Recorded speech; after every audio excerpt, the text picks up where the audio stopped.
আপনার আমাদের জীবন নিয়ে কতই না অভিযোগ, কিন্তু আজকের ভিডিওটুকু সম্পূর্ণটা দেখার পরে হয়তো আমার বা আপনাদের জীবন নিয়ে আর কখনো কোনো অভিযোগ থাকবে না।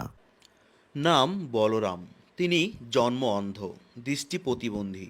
এভাবেই তিনি প্রতিদিন ৮ কিলো রাস্তা হেঁটে আসেন এই বাস স্ট্যান্ডে। এসেই বসেন একটি চায়ের দোকানের বেঞ্চে। হ্যাঁ, বসে কি তার শান্তি আছে? নেই। যখনই শুনে বাস স্ট্যান্ডে বাস এসেছেন, ঠিক তখনই তিনি তাড়াহুড়া করেন বাসে ওঠার জন্য। কেননা তার কাছে রয়েছে কিছু মটকা। সেই মটকাগুলো তার বিক্রি করতে হবে। সেই টাকা নিয়ে গিয়ে বাড়িতে চাউল ডাউল কিনে তিনি ছেলে সন্তান নিয়ে খাবেন। আর এর জন্য তিনি প্রতিটা বাস প্রতি মাত্র সময় পান ১ মিনিট, কারণ এর মধ্যেই তাকে মটকা বিক্রি করে সেই বাস থেকে নামতে হবে। কেননা বাসগুলো মাত্র ১ মিনিট এই বাস স্ট্যান্ডে দাঁড়ায়। তিনি বলেন, আমার কাছে মটকা আছে, কেউ মটকা নিবেন? তার এই কথা শুনে কারো মায়া হলে মটকা নেয় বা কারো দরকার হলে মটকা নেয়, কিন্তু তাকে যে মানুষ টাকা দেয় সেটা তিনি বিশ্বাসের উপরে ভরসা করে সে টাকাগুলো তিনি নিয়ে থাকেন। তিনি একজন অন্ধ, তিনি কিন্তু চাইলেও ভিক্ষা করতে পারতেন, তিনি কিন্তু ভিক্ষা করেন না।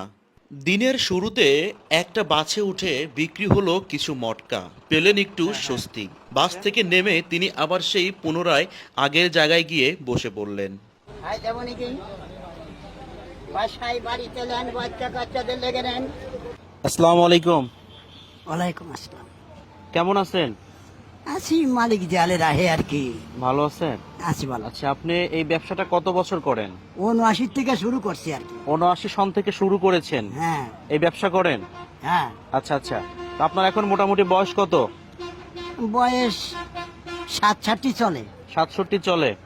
আচ্ছা, আপনি তো একজন অন্ধ, হুম। মানে কিছুই দেখতে পান না? না, আচ্ছা, অন্যান্য যারা অন্ধ আছেন তারা তো ভিক্ষা করে খায়, মানে ভিক্ষা করে টাকা উপার্জন করে, কিন্তু আপনি ভিক্ষা না করে আপনি এই কষ্টের ব্যবসা কেন ধরলেন? ওই ধরলাম, ধরেন আমার এখন চিন্তা করলাম যে আমার কাছে ভিক্ষা করাটা ভালো লাগে না, তাই। আচ্ছা, ভিক্ষা করাটা ভালো লাগে না আপনার কাছে? না, আচ্ছা, আপনার বাসা এই বাস স্ট্যান্ড থেকে কত দূরে? বাস স্ট্যান্ডের থেকে মধুখালী যেতে হয় বাসে, তারপরে ওখান থেকে ভ্যানে যেতে হয় লক্ষ্মীপুরের মোড়, সেখান থেকে হাঁটে যেতে হয়। আচ্ছা, আপনি হেঁটে যান না ভ্যানে যান? সময়তে হাঁটেও যাই, ভ্যানেও যাই। আচ্ছা আচ্ছা। আপনার পরিবারে কে কে আছে? ছেলে, ছেলের বউ, আর ছেলের মা আর আমি। আচ্ছা, আপনি এরকম আসলে অন্ধ হয়েছেন জন্ম থেকে নাকি জন্মের পরে? জন্মের থেকেই চোখ খারাপ, কিন্তু আগে একটু দেখা যায় তো সান্নিকপাতি টাইফয়েড হয় ১১ বছর বয়সের সময়। তার থেকে এই যে বাউকোন আর কানটাও কম শুনি, আর চোখে কিছুই দেখা যায় না। ও, শুধু যে যাত্রীদের কাছে বিক্রি করবে এমনটা নয়, তার মটকা আশেপাশের মানুষজন তার কাছ থেকে কিনে থাকেন। মটকা বিক্রি করতে করতে যখন তিনি ক্লান্ত হয়ে যায়, যখন গলাটা শুকিয়ে যায়, তখন তিনি এইভাবেই টিউবওয়েলের পানি খেয়ে থাকেন একটু গলাকে স্বস্তি করার জন্য। এই যে আপনার পাশে যে বলরাম ভাই, তিনি আসলে অন্ধ, আপনার মতো অন্ধ, কিন্তু তিনি ভিক্ষা করেন না, তিনি ব্যবসা করেন। আর আপনি ভিক্ষা করেন, মানে আপনার আর ওনার মধ্যে কি তফাৎ? তফাৎ হলো কি, উনি বহুত আগের থেকে, অষ্টআশির বন্যারও আগের থেকে, মানে যে সময় আমাদের রাস্তা ভাটিয়া ভাড়া ট্রেন চলতো, আচ্ছা আচ্ছা। সেই অনেক আগে থেকে উনি এই ব্যবসা করতেন, বা ওনার ফ্যামিলি সেই সময়। উনি তো মনে করেন আসলে নবীর শিক্ষা করো না ভিক্ষা, বুঝছেন, এইটা আচ্ছা। অনেকটাই করেই উনি এগুলো করেন। আসলে ওনার জায়গাটা ঠিক আছে। কখনো আল্লাহর উপরে গোসা হয় না যে আপনাকে এরকম অন্ধ করে দুনিয়াতে পাঠালো? না, তাই ওই যে কি করবো কর না, আমার তো কর্মে যা ছিল ভাগ্যে তা তো ভোগ করতে হবে। আচ্ছা আচ্ছা। প্রতিদিন কত টাকার মটকা বিক্রি করেন? এই ধরেন ৭৫০ টাকার আনি, ১১০০, ১০৫০ এরকম বিক্রি হয় আর কি। আচ্ছা, এরকম বিক্রি করেন। হুম। আচ্ছা, কত টাকা লাভ হয় প্রতিদিন? প্রতিদিন ২০০, খরচ বরচ বাদে ২০০, সোয়া ২০০, ২৫০ এরকম থাকে। এরকম থাকে। হুম। আচ্ছা, পায়ে নেই ছেন্ডেল, রোদ বৃষ্টি কিংবা কাদা, কোনো কিছুই যেন তাকে বা তার মনোবলকে নষ্ট করতে পারে না। তিনি ছুটে চলেছেন তার নিজের গতিতে। অন্যান্য কিছু কিছু মানুষ যেমন হাত পা চোখ থাকতেও তারা ভিক্ষা ভিত্তি করে খায়, চেয়ে চিনতে খায়, সেখানে তিনি তার জায়গা থেকে অটুট। তিনি বলেন, ভিক্ষা আমার পছন্দ না, কষ্ট করে খাবো তো ভিক্ষা করব না। যাই হোক এখানে উনি 30 থেকে 35 বছর যাবত এই কর্ম করতেছে উনি তার কাছে হাত পাতে না ভিক্ষা করে। আমি যে ওনাকে বললাম যে কাকা আপনি একটু না করতে পারতেন, তো বাবা আমার যে হাত পাততে ভালো লাগে না মানুষের কাছে, আমি চোখে দেখি যাই কিছু করি আমি মানুষের কাছে এই ছোট্ট কর্ম করি আমার জীবিকা অর্জন করতে চাইতেছি। ওনার হয়তো দুটো মেয়ে ছিল, মেয়ে দুটো বিয়ে দিছে। উনি এইভাবে ঝড় বৃষ্টি মেঘ তুফান সর্বক্ষণই উনি এখানে আসে ওনার ব্যবসা করে।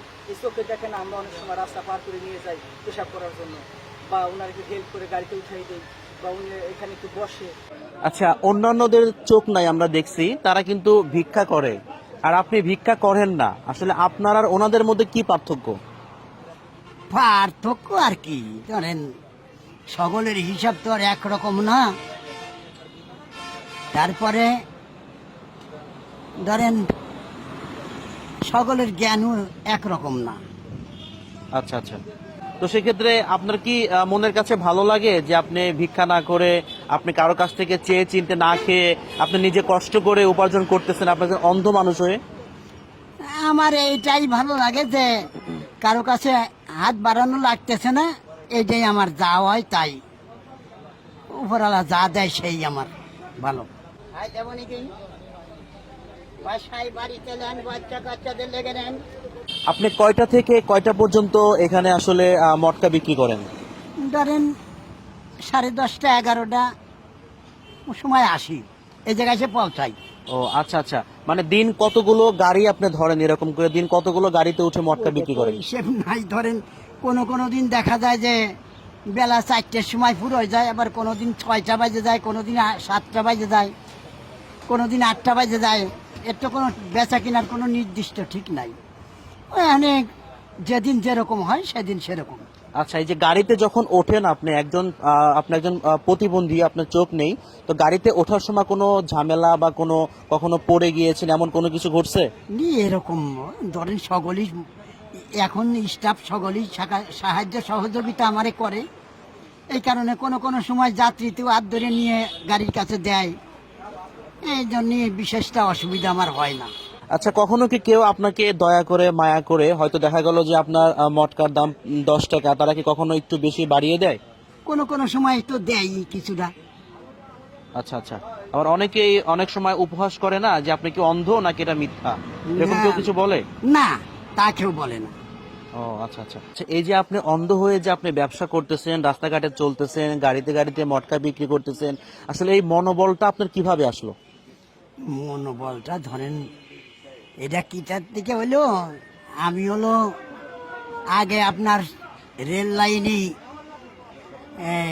গান টান গাইতাম ছোট সময় আর কি, মানে এই মটকা বিক্রি করার আগে। আচ্ছা আচ্ছা, তারপরে আমার পরিবার একদিন বেড়াতে যাচ্ছিল, সিনি কইল কি যে তোমার এত করা লাগবে না, আচ্ছা, আমি তোমার 1 মাসের খরচ চালা দেবো, তুমি কিছু ব্যবসা বাণিজ্য করার চেষ্টা করো আর কি। ও আচ্ছা আচ্ছা, তাই আর কি, সেখান থেকে আসলে এই মনোবলটা পাওয়া। মনোবলটা পালাম। তো আসলে আপনি দেশবাসীর কাছে কি চান বা কি বলতে চান দেশবাসীর কাছে? আমি আর কি বলবো বলেন, এখন আমার কিছু বলার মতন আর নাই, এইভাবেই যে কয়দিন চলতে পারি তাই। আচ্ছা আচ্ছা, তো সম্মানিত দর্শক মণ্ডলী, আমি এখন উপস্থিত আছি ফরিদপুর জেলায়। এখানে এমন একজন ব্যক্তিকে আপনারা দেখতে পাচ্ছেন, বলরাম। তিনি কিন্তু মোটামুটি সেই 80 সন থেকে তিনি অন্ধ হওয়ার পর থেকে কিন্তু আসলে এখানে মটকা বিক্রি করেন। একজন অন্ধ মানুষ হয়ে অনেকে কিন্তু মানুষের দুয়ারে দুয়ারে দাঁড়ে দাঁড়ে বারে বারে হাত পেতে ভিক্ষা নেয়। তিনি সেটা না করে তিনি আসলে দেখিয়েছেন যে তিনি একজন অন্ধ হলেও তাকে কেউ দমাতে পারেনি। দর্শক মণ্ডলী, আমি রাজ ছিলাম বরাবরের মতো আপনাদের সাথে। বিদায় নেব, দেখাবে অন্য কোনো ভিডিও নিয়ে অন্য কোনো সময়। আসসালামু আলাইকুম।